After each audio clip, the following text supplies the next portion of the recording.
Entonces, vamos a leerlo. Carmen tiene 65 años. Tiene antecedente de una cardiopatía isquémica. O sea, el corazón tiene un problema de que sus arterias no circula bien la sangre por sus arterias, ¿verdad? Y ha tenido 2 infartos agudos de miocardio. Esa abreviación que ven IAM, así abrevian en el expediente infarto agudo de miocardio, ¿no? O sea, es una paciente que ya le han dado 2 infartos. Y por esto, la señora ha llegado a desarrollar una insuficiencia cardíaca congestiva, clase funcional 3, de acuerdo al New York Heart Association, que es la clasificación que aparece en Kraus, ¿verdad? La señora no es diabética ni tiene antecedentes de neumopatía. Si ya tiene una insuficiencia cardíaca congestiva funcional 3, quiere decir que esta señora ya tiene un cuadro avanzado.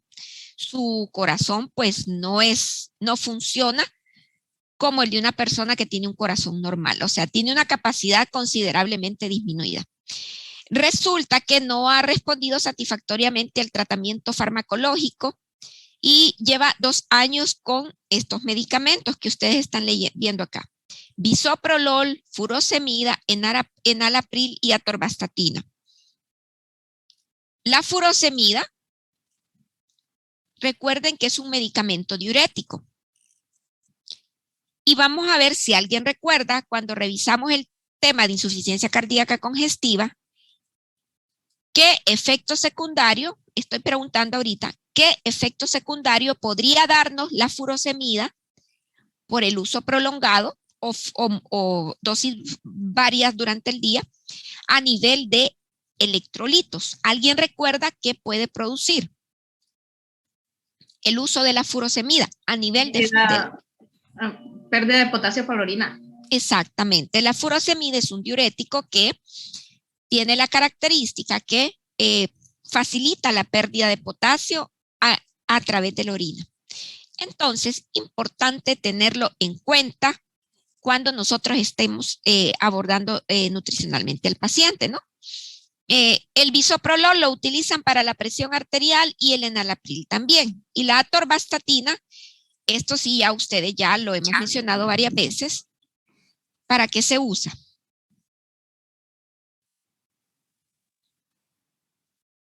La atorvastatina son las famosas estatinas que se utilizan para el colesterol. Ahí en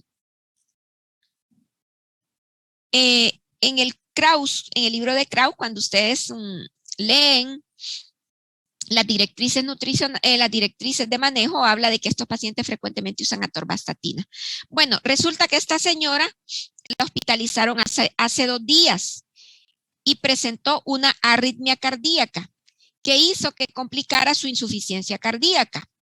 ICC es la abreviatura de insuficiencia cardíaca. Y agravó la disnea. O sea, la señora ya padecía de disnea porque tiene una insuficiencia cardíaca grado 3, según la clasificación, ¿verdad?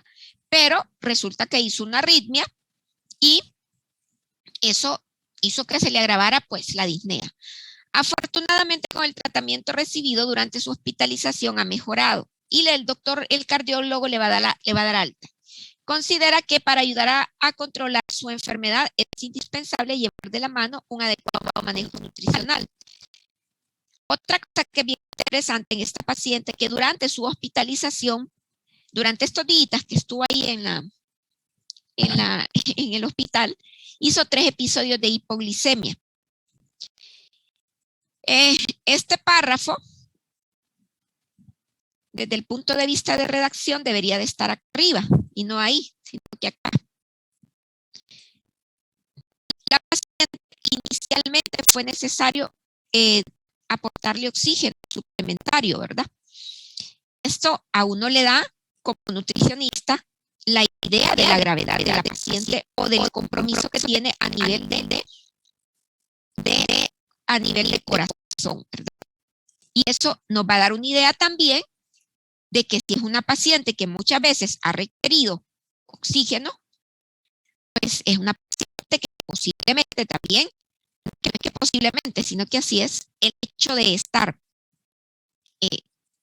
dependiente en algunas veces de oxígeno, también nos va dando un lineamiento de que tenemos que tomar ciertas líneas o tener ciertas estrategias de alimentación para evitar que esta paciente no se sienta hiperllena, con dispepsias, distendida, porque si ya tiene un problema respiratorio de base por su insuficiencia cardíaca, si come y se produce demasiada distensión, pues puede hacer que se siente incluso un poco más ahogada y con molestias torácicas, e incluso hacer que hasta la paciente se pueda confundir entre si el malestar que tengo en la boca del estómago, por ejemplo, es de la comida o es del corazón, porque los pacientes que han tenido infartos agudos de miocardio o que padecen de angina, por ejemplo, cuando tienen dolor cardíaco pueden sentirlo en la boca del estómago, en lo que la gente dice la boca del estómago, ¿verdad? Entonces, si la comida le cae un poco mal, se llenó, comió demasiado, va a sentir un dolor o una molestia que el paciente o incluso la familia la puede confundir con un problema, como un síntoma cardíaco, ¿verdad? Bueno, entonces, esta paciente cuando ingresó, el peso actual es de 52 kilogramos y esta es la talla. Aclaro, ya ahorita está sin edema. Por lo tanto, como está sin edema ahorita, vamos a trabajar con este peso, ¿verdad? Si todavía hubiera estado con edema, entonces tendríamos que trabajar con el peso seco, ¿verdad? Pero recordemos, ahorita está sin edema. Entonces, esta es la presión arterial, su frecuencia cardíaca y su frecuencia respiratoria, ¿verdad? Saturación de oxígeno. Y aquí dice, no presenta edema al momento de la evaluación. Nosotros la estamos evaluando, pues no tiene edema. Para evitarnos hacer aquella formulita. Estos son los exámenes de laboratorio del paciente. Hemoglobina 11.5 gramos por decilitro. Hematocrito 34.5. Bioquímica tiene proteínas totales de 4 y albúmina de 3.6. La glucosa está en 70.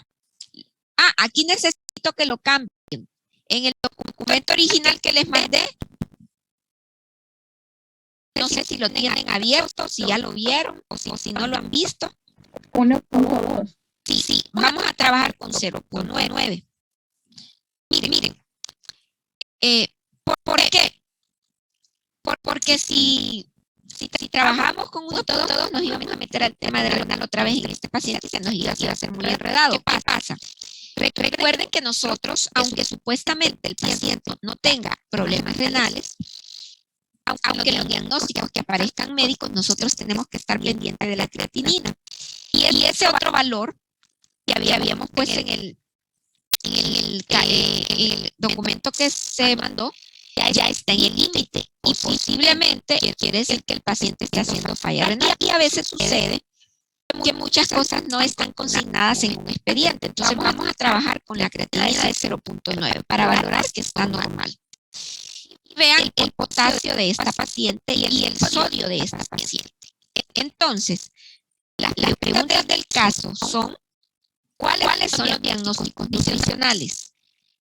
Bueno, ¿qué es lo primero que vamos a hacer para los diagnósticos nutricionales? Si me pueden ir diciendo ustedes. ¿Cuáles son los diagnósticos nutricionales? El ABCD. Exacto, el ABCD, el ABCD, perdón. La antropometría, la bioquímica, la clínica y el dietético, ¿verdad?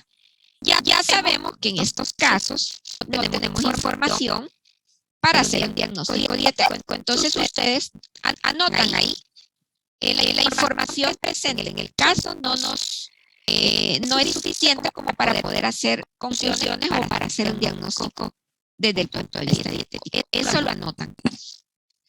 Y bueno, pues vamos a hacer entonces los otros 3 diagnósticos. Vamos a empezar haciendo el antropométrico. No sé si alguien ya hizo el IMC de esta paciente. Está normal. 1.6. correcto, estaba normal. Estaba normal. Entonces, ahorita pues solamente ese diagnóstico podemos hacer desde el punto de vista antropométrico, no tenemos pliegues ni circunferencia, ¿verdad? Pero bueno, ahora bioquímicamente, o clínico, perdón, respetando como dicen el ABCD, perdón, bioquímico. ¿Qué datos relevantes tenemos en el laboratorio?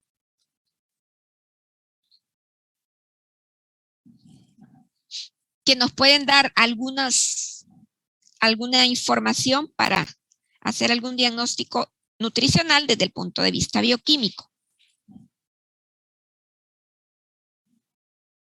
Vamos a ver con estos datos que están acá, porque antes no habían.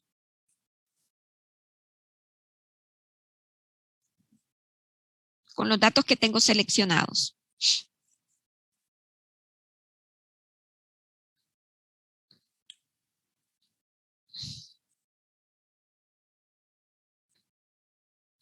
¿Qué vamos a decir de los valores hematológicos?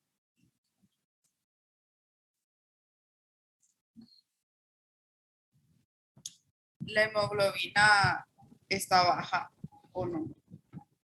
Buen punto. ¿Qué opinan los demás? Sí, está baja. Que según lo que yo tengo está baja. ¿Y el hematocrito?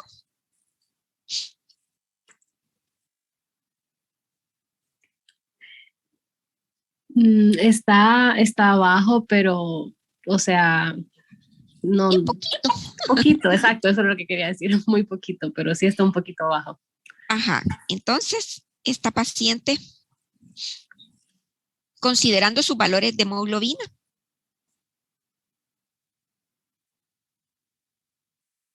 y de hematocrito, ¿qué conclusión llegamos? Podría presentar anemia. Ajá. Bueno, podría no, la está presentando realmente, ¿verdad? Ahora miren, hay una situación bien, a veces, que podríamos, digamos, a nosotros nos puede a veces hacer, generar un poquito de confusión, ¿verdad? Y es que en algunos rangos que aparecen para hemoglobina varían, ¿verdad? Sin embargo, de forma, ustedes van a ver que en algunos parámetros de laboratorio aparece que la hemoglobina, sobre todo en las mujeres, siempre es un poquito más baja en las mujeres. Los rangos que se presentan para mujeres casi siempre son un poquito más bajos que son como, por ejemplo, para los hombres, ¿no? Entonces, a veces hay rangos laboratoriales que aparecen de que la hemoglobina mínima para las mujeres debe de ser 12 y a veces hay algunos que aparecen que es un 11.5, pero el hematocrito definitivamente está un poquito bajo. Entonces, definitivamente nosotros aquí consideramos que hay un cuadro anémico, pero sería un cuadro anémico leve, ¿verdad? No es un cuadro anémico severo, pero sí, desde el punto de vista bioquímico, hay un, considerando sus valores hematológicos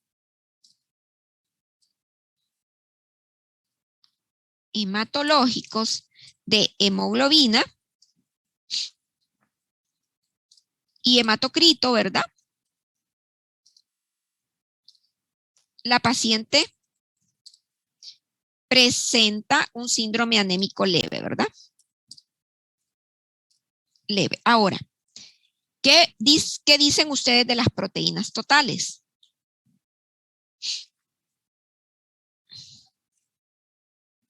Y de la albúmina. La albúmina está normal. Ajá.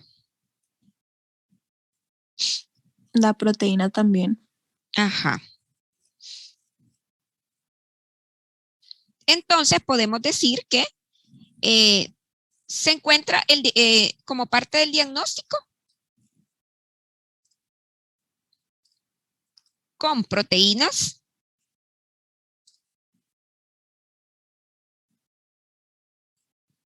sanguíneas normales, ¿no? Pero ojo, están normales, pero ¿cómo lo ven ustedes? Están normales, pero ¿qué pasa?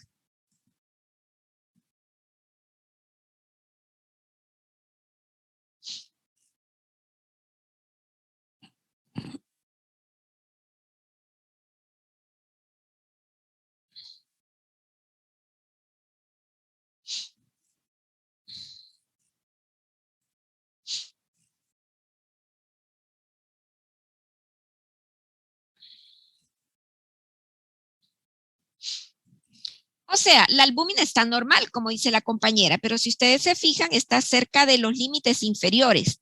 Quiere decir que, aunque está dentro de lo normal, ojo, posiblemente esta paciente se esté encaminando a tener una hipoalbuminemia. Entonces, eso hay que tenerlo ahí un poco presente, ¿verdad? Están Con, un poco cerca del límite. sí, está cerca del límite inferior. Entonces, aunque las cosas estén normales, siempre hay que tener presente eso, ¿verdad? Ahora, ¿cómo vamos con la glucosa? Está normal. Ajá. Ajá, está muy bien. Está normal, ¿verdad?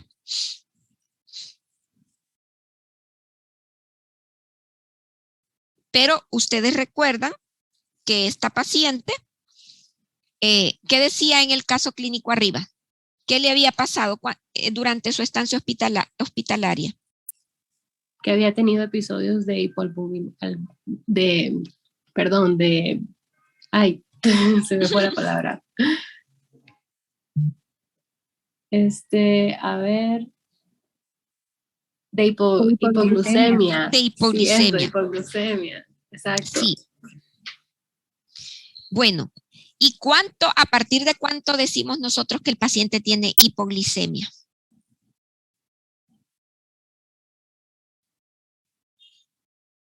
¿Cuánto es lo mínimo de azúcar en sangre?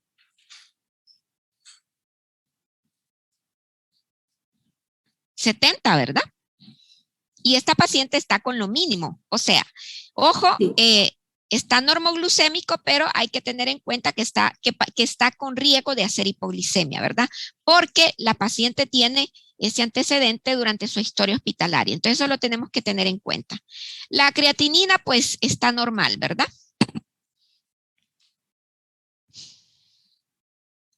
Normoglicémica, pero con tendencia a hacer hipoglicemias. A presentar hipoglicemias. Y bueno, sigamos que sigue. La creatinina y la urea están normales. Pruebas de función renal normal.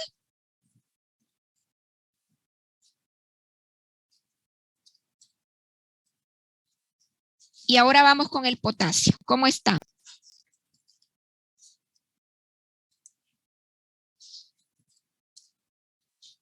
¿Cómo está el potasio en esta paciente?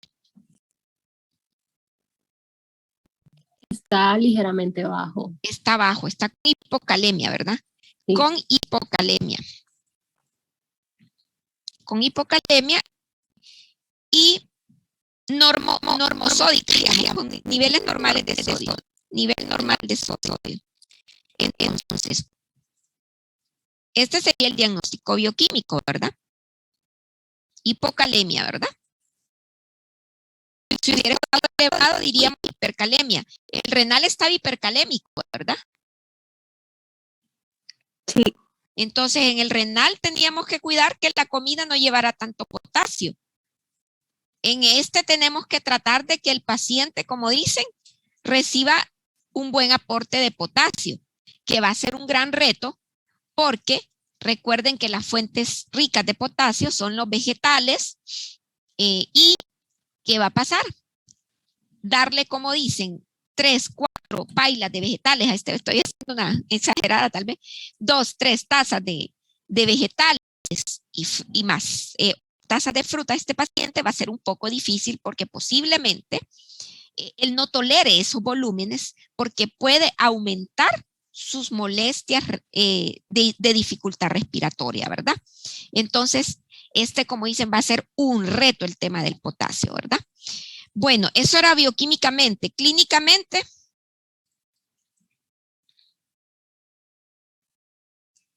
Bueno, clínicamente, pacientes sin edema, eso es importante, sin retención de líquidos en este momento.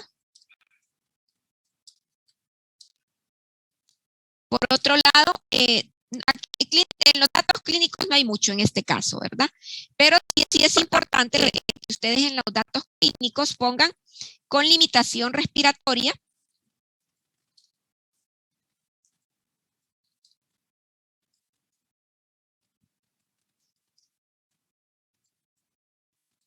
Para hacer actividad física.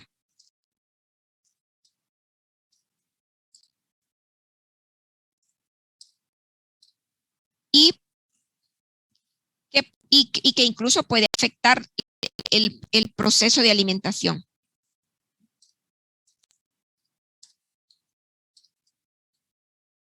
Bueno, ahora, ¿cuáles serían los objetivos de manejo nutricional en este paciente? Está con un índice de masa corporal normal, pero recordemos que su enfermedad puede ir haciendo que este paciente vaya limitando la ingesta de alimentos, que cuando esté en episodios de recaídas, pues se agrave más se agrave más las limitaciones para recibir la alimentación. ¿Cuáles serían los objetivos del manejo nutricional en este caso?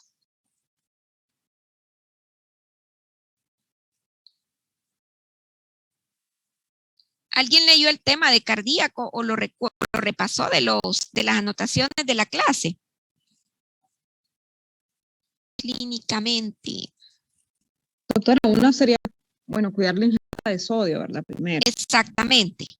Está bien. En cuanto a el ejercicio, pues, se recomendaría porque está hospitalizada, ¿no? ¿El qué? O sea, lo que usted mencionó también, o sea, que nos, bueno, la limitación por la actividad física. Una recomendación ahí, con lo que usted menciona, es que en estos pacientes va a ser difícil, como decir, pedirles que hagan a veces una rutina diaria, por ejemplo, de 15 a 30 minutos de actividad física. Entonces, uno hasta lo que puede llegar ahí es recomendar actividad física de acuerdo a la recomendación de su cardiólogo, ¿verdad? Porque muchas veces el paciente, pues no podemos ponerlo no tolera tal vez mandarlo a trotar, a caminar, pero sí puede hacer movimiento, movilizarse dentro de su casa, pues, caminar dentro de su casa, y entonces uno ahí se queda como corto con el tema de la actividad física en estos pacientes. Entonces, pedirle al paciente que evite el sedentarismo y tratar de que realice cierta actividad física de acuerdo a su tolerancia. Ahí sería, como decir, una recomendación prudente y que haría también que nosotros, como dicen, nos liberemos de responsabilidad, porque en estos casos puede hacer que los pacientes le digan, es que la nutricionista me dijo que tenía que hacer un poquito de actividad física. No, ahí sí nosotros tenemos que tener ese cuidado con estos pacientes. Y peor porque tiene un grado 3, ¿verdad? Está compensado ahorita que le van a dar alta, ¿no? Otra recomendación que podría ser, además de las que mencionó la compañera, que son muy buenas. Mantener un consumo adecuado de frutas y verduras. Incentivar. Sí, ponemos cantidades, doctora, como decir, por lo menos 5 veces a la semana, o sí, solo. Perdón, eso lo van a poner en las recomendaciones. Okay. Pero aquí es objetivo de manejo nutricional. Objetivo de manejo nutricional, pero que tiene que ver, ¿por qué usted le quiere dar frutas y verduras? ¿Qué busca con eso? Sí, para mantener los niveles anteriores, creo que era lo de potasio. Exacto, entonces el objetivo sería prevenir la hipocalemia. La hipocalemia. Sí, también la hipoglicemia. También, hipocalemia, prevenir la hipoglicemia. También podría ser monitorear el sodio en sangre. Sí, Lo que pasa es que estamos previniendo hipocalemia y previniendo ingesta de sodio. Entonces, quizá el También la monitoreo hemoglobina iría en la B. recomendación. El monitoreo iría en las recomendaciones.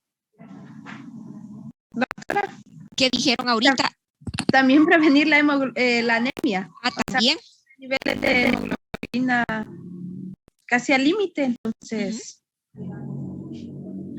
Y otra Ellos sí cosa. pueden doctora, ellos pueden consumir vísceras.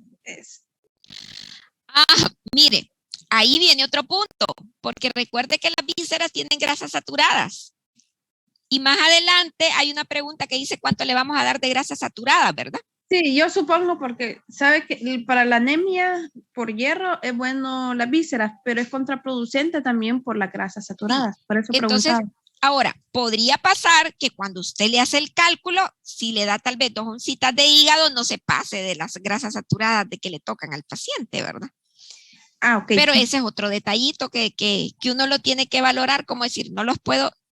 Hay cosas que no tienen prohibición absoluta, ¿verdad? Eso va a depender, ¿no? Bueno, pero hay algo bien importante que se nos ha olvidado. Vamos a ver, Doctora. compañera, tal vez es lo que va a decir usted. Desincentivar el consumo de carnes rojas. Sí, puede ser, pero la podemos ocupar por lo de la anemia también. Por lo de la anemia, sí. Pero eso iría más que todo en las que son dirigidas al paciente, ¿verdad? Pero vamos a ver, aquí se nos está olvidando algo que tenemos que prevenir en un paciente con enfermedad cardíaca, sobre todo que tiene un índice de masa corporal normal y que pueda pasar que este paciente a medida se va agravando su enfermedad, vayamos teniendo problemas para el aporte de calorías y de proteínas. Y por otro lado, cuando están enfermos, a veces aumentan las demandas calóricas por la descompensación. ¿Qué pasa nutricionalmente con un grupo de estos pacientes? Doctora, entonces sería incrementar el consumo de proteína. No, tampoco. porque no sabemos ahorita cuánto le tenemos que dar. Prevenir la caquexia cardíaca, acuérdense. ¿Se acuerdan que hablamos de la caquexia? Sí, sería para prevenir la pérdida de masa muscular. Exacto, exactamente. Y prevenir la pérdida de masa muscular. Porque esto es prevenir la pérdida de masa muscular.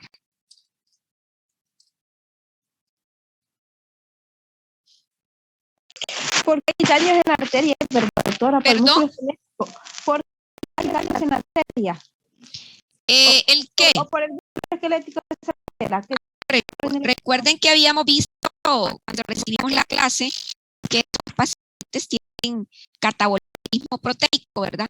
Por otro lado, el aporte de proteínas a veces se complica por la misma enfermedad del paciente y más los medicamentos, las medicaciones. Entonces, estos pacientes van perdiendo masa muscular, van perdiendo peso y por eso se produce la caquexia cardíaca también. Y hay otra situación, que el músculo del corazón es músculo, ¿verdad? Y si se produce pérdida de la masa muscular, también se daña el músculo cardíaco y de por sí ya está fregado por el infarto que le dio y por sus problemas que usted dice, el problema de las arterias que están obstruidas, y si de remate se va destruyendo proteína también por el hecho de que no recibe un buen aporte, entonces se va debilitando más la musculatura cardíaca, ¿verdad? Bueno, esto yo creo que con esto son bastantes, pero si ustedes encuentran otro, lo agregan. Vamos a ver. Y evitar como, vaya, por ejemplo, porque si ella toma atorvastatina es porque tiene, me imagino, los niveles altos de colesterol. Claro, exactamente. También mantenerlos. Mantener niveles normales de lípidos. Sí.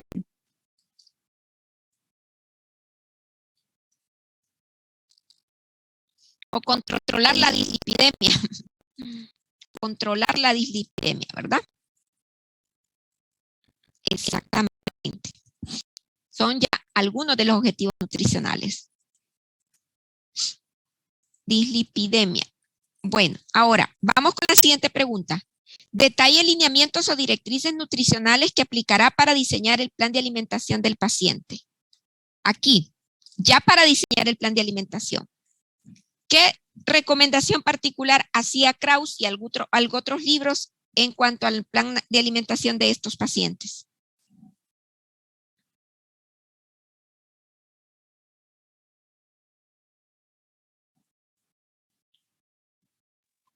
Doctora, y ahí podemos como guiarnos con la dieta DASH.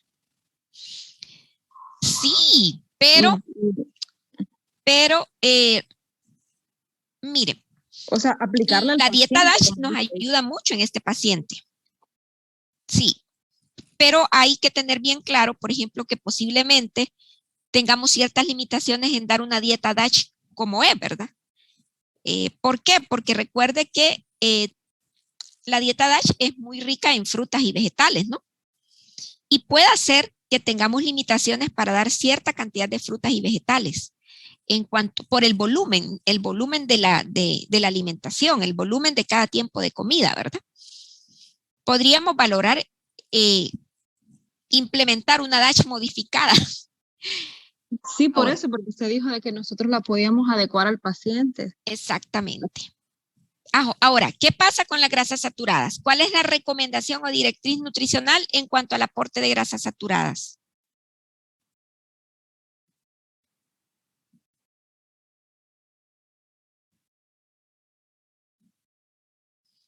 Disminuir su consumo. No, pero ¿cuánto era el valor que recomendaba Krauss? No solo Krauss, sino que en cuanto a grasas saturadas, no solo Krauss, sino que en varios textos.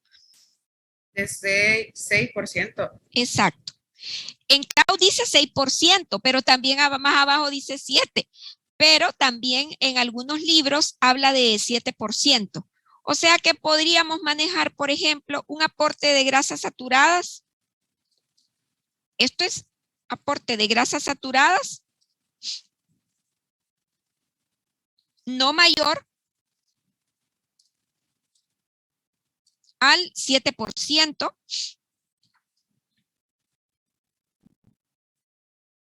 de calorías. Espérese, un aporte no mayor sería, para redactarlo mejor, un aporte no mayor al 7% de calorías provenientes de grasas saturadas. Doctora, si Diga. el paciente presentaría obesidad, ¿eso significaría o no? Sería igual. Sería igual porque es el 7% del total de las calorías diarias. Un aporte no mayor al 7% de calorías provenientes de las grasas saturadas.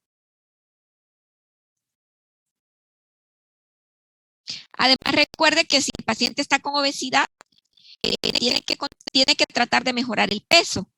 Entonces, siempre se va a aplicar cierta restricción calórica. En este caso, este paciente está normopeso. Aquí no le vamos a poner restricción calórica, porque si le ponemos restricción calórica, más bien podemos, empeorar el riesgo nutricional que ella tiene por la propia enfermedad, ¿no? Posiblemente este paciente, al pasar los meses, si no se controla muy bien, puede empezar a perder un poco de peso y entonces eso nos da a nosotros una línea o nos alumbra y pensaríamos, está perdiendo peso. Quiere decir que está en riesgo de entrar a un proceso de desnutrición mayor, y puede llegar a ser una caquexia cardíaca. Y tenemos que buscar las medidas nutricionales más apropiadas o adecuadas para el paciente para tratar que no llegue a ese extremo, ¿verdad? Entonces, un aporte no mayor al 7% de calorías diarias, de las calorías diarias totales, ojo, provenientes de grasas saturadas. También un aporte adecuado de proteínas, ¿verdad? Aquí, ¿cuánto le darían ustedes de proteínas a este paciente?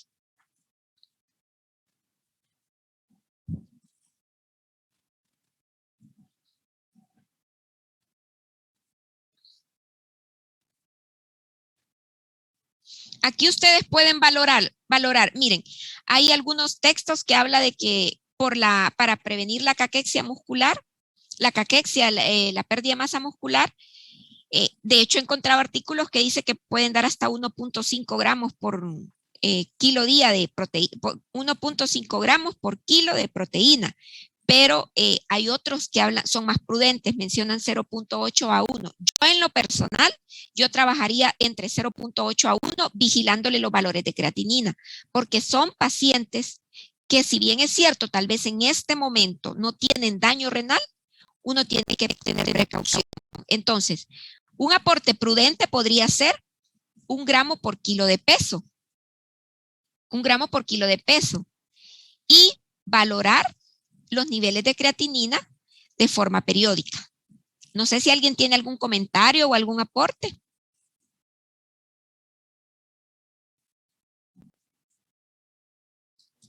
¿Qué tipo de proteína sería? ¿De origen vegetal o animal? Buen punto. Importante mantener un buen aporte de proteínas de alto valor biológico, ¿verdad? Ahora, aquí nos vamos a ver con el reto, porque esas proteínas de alto valor biológico, como ustedes saben, vienen de fuentes animales. Y como son fuentes animales, entonces corremos el riesgo de aumentar las grasas saturadas. Entonces, ahí va a ir dependiendo de cómo nosotros le acoplemos el conteo de grasa, el conteo de grasas saturadas a este paciente. Por eso, la tareita aquella de sacar cuánto tenía de grasas saturadas en una onza de pollo, en una onza de requesón, ¿verdad? Porque pudiera pasar que al ver nosotros que le estamos dando cierta cantidad de proteína en base a proteínas de alto valor biológico, resulta que nos aparece un poquito más elevada el aporte, resulta que el aporte de saturadas no salió alto. Entonces, bueno, ni modo, voy a tener que bajarle un poquito a las grasas de origen animal y aumentarle un poco a las proteínas de origen vegetal. ¿Qué opinan ustedes? ¿Comentarios? Para que la proteína, por ejemplo, la proteína vegetal, si se combina con un cereal, se pasa a ser de alto valor biológico. Claro, muy bien. Ahí como dicen, ahí es donde nosotros utilizamos el tema de la complementación, todo nuestro conocimiento en el tema de complementación de proteínas, ¿verdad? Y ahí, recuerde que siempre le vamos a dar un cereal en los platos, en sus menús, ¿verdad? Y eso va a suplir, como dicen, los aminoácidos que le faltan a uno que los complemente el otro, ¿verdad? Y también recuerden, van a ver ustedes también en la tablita que ustedes sacaron de que encontraron algunos alimentos que tienen menos grasas saturadas que otras también por porción. Ese era como dicen, ese era el propósito de que hicieran ese listadito. Ahora, aporte de calorías. Krauss dice ahí que el aporte de calorías es incierto en los pacientes con insuficiencia cardíaca congestiva. Así dice. No le da a usted cuánto. No le dice. Y es que en efecto, cuando el paciente está grave y complicado, le aumentan la demanda de calorías. Cuando ese paciente está con dificultad respiratoria por la insuficiencia cardíaca, ese día va a tener un aporte, más necesidades calóricas. El día que está compensado tiene menos necesidades calóricas. Entonces, como que imposible llegar a calcularle exactamente cuánto es que requiere el paciente, pero un aporte prudente, de acuerdo a algunos artículos también, mencionan que se puede trabajar con un aporte calórico de 25 kilocalorías por kilo de peso día. Entonces, ¿cuántas calorías le daríamos a este paciente? Si vamos a trabajar con 25 kilocalorías. Pesaba 52, ¿verdad?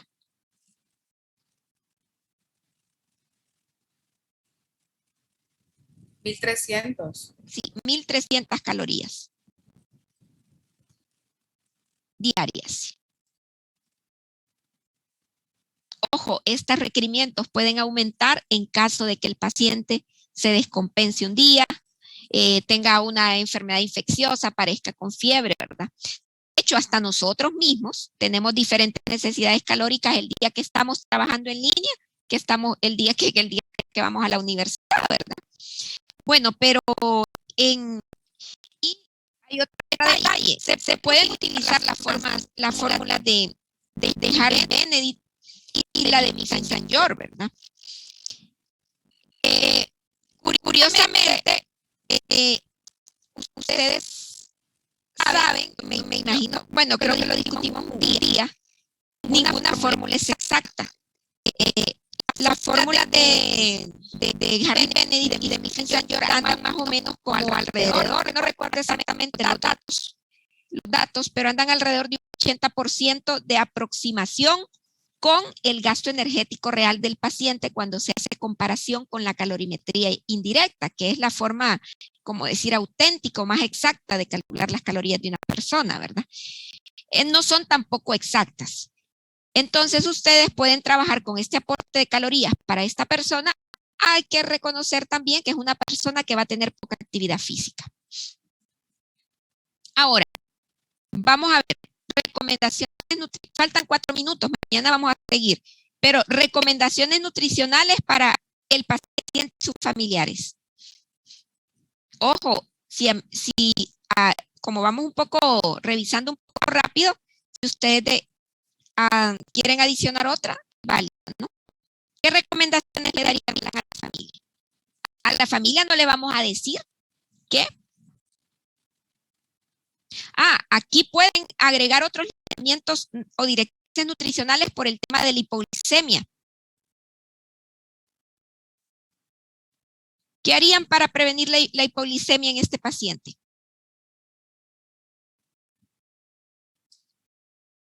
Mantener comida frecuente, ¿verdad? De 5 a 6 comidas al día, ¿verdad? Sí. 5 a 6 comidas al día. Una por la hipoglicemia, 2 también por el hecho de que puede hacer que tenga una poca capacidad capacidad gástrica o poca tolerancia gástrica por su problema cardíaco, ¿verdad? Hay otra cosita que también puede ser relevante en este caso. Con el tema... A ver, compañeros, ¿lo escucho? Hacer meriendas nocturnas. Sí, meriendas nocturnas, ¿verdad? Quizá esa póngala mejor en las familiares, porque aquí puede incluirse en lo que es comida frecuente, 5 a 6 comidas al día. Entonces, esa la pueden colocar en las familiares, ¿verdad? Recuerden... De los carbohidratos complejos. Perfecto, sí. Carbohidratos complejos. Carbohidratos complejos. Muy bien. Claro, el paciente no le va a ir carbohidratos complejos, ¿verdad? Tenemos que transmitir ahora. ¿Cuáles son las recomendaciones nutricionales para el paciente? Algunas de estas que nosotros tenemos acá en líneas y directrices, lo que tienen que hacer es pasarla al lenguaje de la familia y del paciente. Entonces, bien eso que es lo de los carbohidratos complejos, ¿verdad? Ahora, hay otra situación de una directriz nutricional que podríamos utilizar en este paciente. Este paciente puede hacer que a nosotros, a pesar de que 1.300 calorías es poquito, es relativamente poco, nos cueste darlo en los alimentos al paciente. Entonces, una directriz desde el punto de vista nutricional que nosotros tenemos que pensar es que también tendríamos que aumentar la densidad calórica de los alimentos. ¿Me explico?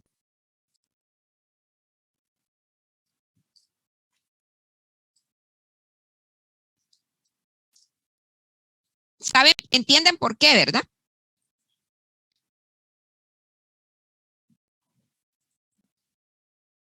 Falta un minuto. Para que haya mayor saciedad, en este caso. Y que podamos dar, como dicen, más calorías con menos volumen. Exactamente. Bueno, entonces como ya es hora, continuamos mañana con el resto, por favor. Espero que ustedes, o sea, que estos son puntos para que ustedes los amplíen